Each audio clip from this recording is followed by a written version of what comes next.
მიწაზე ქონების გადასახადი მოსახლეობამ 15 ნოემბრის ჩათვლით უნდა გადაიხადოს. ინფორმაცია შემოსავლების სამსახური ავრცელებს. სოფელ შარაბიძეების მკვიდრი თენგიზ კურცხალიძე, რომლის სასოფლო-სამეურნეო მიწის ნაკვეთი 3000 კვადრატულ მეტრში ადგეს, ამბობს, რომ ბაშეტყობინება ჯერ არ მიუღია. სოფელ შარაბიძეებში მცხოვრებლები ფიქრობენ, რომ გადასახადი გაწეული ხარჯების ადეკვატური უნდა იყოს. ჯერჯერობით არავინ არ მოსულა, შეტყობინება არ ყოფილა გადასახადის ხრი. და თუ კი იქნება, რატომ არ გადავხდით, მაგრამ გააჩნია თანხა, რა თანხა იქნება. რომ გლეხმა აწიოს და გადაიხადოს, შეძლოს იმის პროდუქტი ხომ და მოიყვანოს.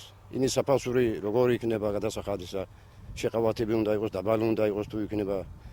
რატო არ გადავხდით, რა თქმა უნდა, რომ ბიუჯეტში ფული უნდა შევიდეს, ხო? მაგაზე არაფერი არ გამიგია, ვერ გეტყვით.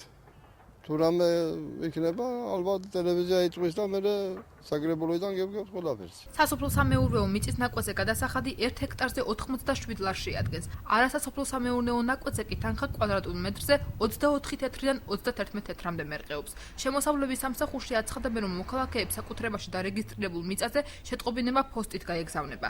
საგადასახადო სამსახური გარკვეული კატეგორიის მოქალაქეებისათვის შეღავათებს აწესებს. ნიშნულის შესახებ ინფორმაციის სახით და ასევე საღაზინო კოდების ვითითებით მიიღებენ მატერიალური ფორმის უკვე საგადასახადო მოთხოვნას მათი საცხოვრებელი მისამართების მიხედვით. შეღავათი ვრცელდებათ ასევე კომლის წევრებზე და იმ პირებზე, რომლებიც ასეთ მიწას მიიღებენ, პირველი და მეორე რიგის მემკვიდრეები, რომლებიც ასეთ მიწას მიიღებენ მემკვიდრეობით ან ჩუქების სახით.